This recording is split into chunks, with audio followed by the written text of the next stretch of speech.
Good day to you. I am Dr. Lalith Mendis. I am the Director, Colombo Empathic Learning Center. I have seen so many parents and kids because of the digital issues. I am now also realizing that there are certain obsessive compulsive disorders that kids go through. So without rushing to psychiatric treatment or pharmacotherapy, how can we prevent this tragedy? Schools and classroom could be a child's most consistent relationship in a world of fractures, because parents may not have the time that a class teacher gives. For 40 minutes, a class teacher, teacher of a subject, sits with the students, observes them, moves through the class. So we have to train the teachers to be also conciliatory. Problem begins in the home. So parents must work with teachers rather than blame school. Parents, the social disconnect and the digital addiction begins at home, but teachers can be the frontier to resolve the issue. So I'm appealing to teachers to work with parents, and I'm appealing to parents and kids to work with the teachers. My suggestion has been appoint about 5, not monitors, but observers of the same class, little relational children, that they'll keep a watch over their kids, especially friends, whether to see someone is getting isolated and moving to suicide ideation. So the Alpha and Gen Z generations, and in the Beta also, have been so influenced by the digital screen and the gender dysphoria that it engenders. I have been on this subject from 2012 researching because I was head of pharmacology in a state medical faculty, and their brain chemistry changes with too much digitization, too much on the digital screen. Dopamine goes up into addictive levels, and addictive dopamine receptors get stimulated, and from top-down regulation, which is empathic and creative, they move to bottom-up regulation through amygdala, hypothalamus, into repetitive behavior, dyspathy, risk-seeking behavior. So at that time I presented the case, SLMA took a seminar on it in 2019. I presented the scientific basis of how the screen affects the brain.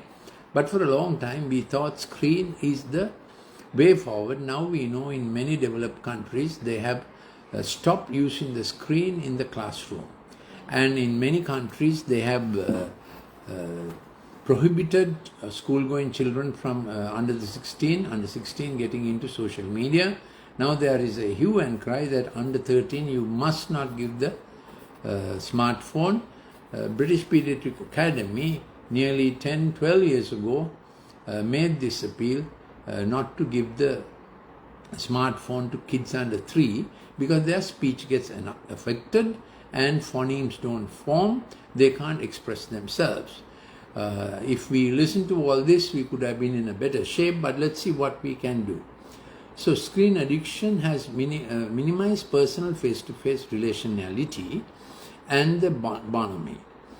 So screen keeps them very dopamine high, and serotonin for satisfaction is low, GABA for empathy is low, and oxytocin, that makes you happy in communication, is also low. So all this is overcome or overrun by dopamine, and when you keep screen activity into the night, melatonin doesn't work, and then the brain doesn't recover for the next day's work that you have. So you will have this dyspathy, and also losing sleep has its own consequences. This makes them to gravitate towards same-sex affiliation, because boys are not responsible. Girls feel they have to look after their own needs, and also the cartoon figures are very asexual. So the digital screen promotes a very rapid impersonal culture, very aggressive, that doesn't promote romance. So they for their immediate sexual needs, they form girly groups, boy groups all over Colombo schools. This is a problem, so much so that washrooms have to be supervised. So what are the solutions that we are looking for? Daughters and sons must need affirmation for romantic relationships, committed to lifelong relationships. And happily married parents are the best trigger for this. They are the best immunity kids have to make responsible relationships rather than haphazard relationships. The deficiency of marital satiety and happiness of the parental home will adversely affect many generations about the commitment to romance, to pursue. Sex then becomes just a consumerist thing, commodity of the market. Romance involving long-term commitment looks to these digitized kids not worth the while, can't take the risk, can't keep a commitment that long because TikTok influences and life on the screen is very fast and very short. Boys can appear irresponsible. Boys may not make a first move for committed relationships, as I said. Then girls, what do girls do? Girls are left to fend for themselves, and this goes on to lesbian connections and such problems. So we have to return to the fact that God created us as male and female, and there's nothing in between. Marriage is a male parent, dad, a male husband marrying a female wife, and that's how parents are made. Firstly, leftist governments are sexualizing kids, using them as sex toys, underlying the old Marxist theory and education for polymorphous perversity. Secondly, this is the very thing comprehensive sex education and safe schools encourage, as it appeals to the lowest common denominator, to raise a generation of miserably dissatisfied, messed up and kids whose sexuality is in dysphoria and confusion. On the flip side of this is the denial to children of their rights to self-discovery that happens naturally. Constantly they are screen directed. There's no creative thinking.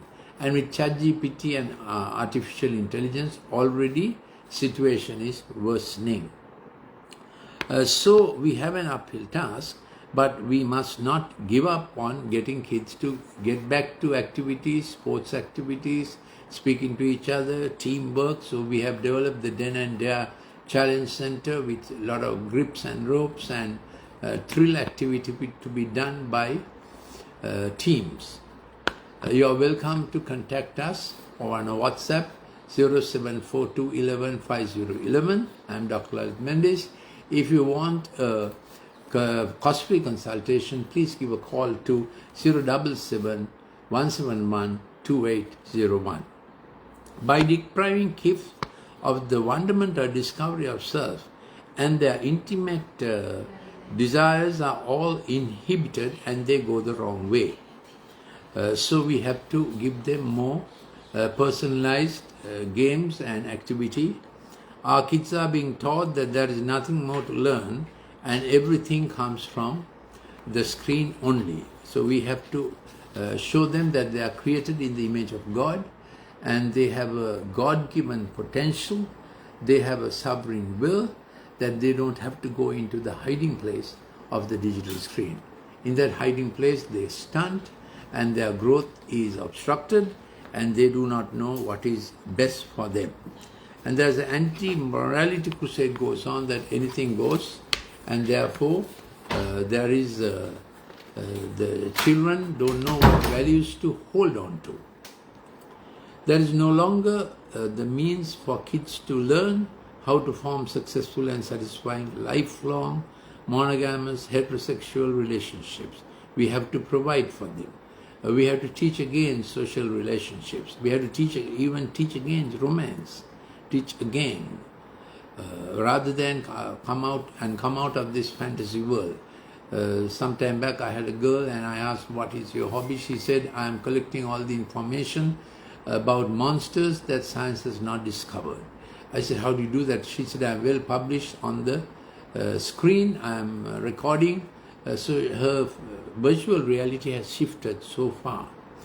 So we do our best to get them back and get them on track. And if we can introduce them to the Good Shepherd, he will speak to them. They will hear his voice. That's the promise of the Good Shepherd. They will begin to have value for their own life.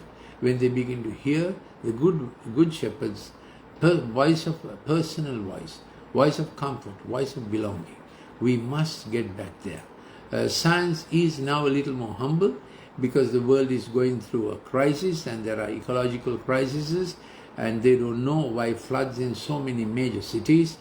Seemingly the ocean's currents that kept the temperature regulation have stopped, and clouds get shifted to one area, and in Texas in one day the rain for one full month came down in torrential buckets kind of thing, and in a few hours a whole year's rain had come on that area. And this has happened in many cities. Also, the lava in the middle of the core, the magma, the molten metals, they have come up and they are trekking under the earth crust, making many parts of the earth crust warmer than normal and creating some hot currents that are doing unexpected, unpredictable atmospheric climatic changes. So it was not the CO2 thing that science was hyperactive, but it's what's happening inside the oceans and the global crust, the problem. So scientists have become humbler, and now they are saying 13,000 years ago that there was a reset with global flooding. Actually, it was in 2350 BC. What the Bible records as the Noah's flood, there's evidence of it everywhere. Fossil graveyards, how dinosaurs suddenly went extinct, and how the sedimentation happened. All that happened in a gigantic global flood which was not billions of years old. It was in our near past. That's what the science says. And there are dinosaur fossils with DNA intact, which means that DNA is quite young, not 1 million years old. So scientists have also scaled down their former predictions, and it is a time that we can humbly look back to God our Creator, God our Father, and say, save us from our madness. You can know Him personally. He has promised that you can hear His voice. And strangely, the Lord Jesus Christ said when He's coming a second time, He said that the world would be like Noah's times and the floods have come and the immorality is rampant. He also said the world will be like Lot's time. Lot was a gentleman who lived in 2000 AD near the Dead Sea in an area called Sodom, and sodomy comes from that area, and it was rampant with homosexual activities, and a volcano erupted and destroyed Sodom, and Lot left his family and escaped for his life. So that entire area around the Dead Sea is rich in phosphate and sulfates, showing that there was volcanic activity, and that's how the Dead Sea became the Salt Sea. It's so concentrated that you won't drown, you float in it because salts are in it. So there's present evidence and archaeological evidence that what the Word of God said about Sodom is true. Our take home is right at this time there's so much of sodomite activity as the Bible predicted. So we can be humble and say, Good Shepherd, help us. Good Shepherd, hear us. Help us to get close to you. As I said at the beginning, I am Dr. Lalith Mendis, Director, Colombo Empathic Learning Center. If you want any more clips for spirituality, reason and science, or for digital screen brain balance lectures, please send a WhatsApp to +94 74 211 5011.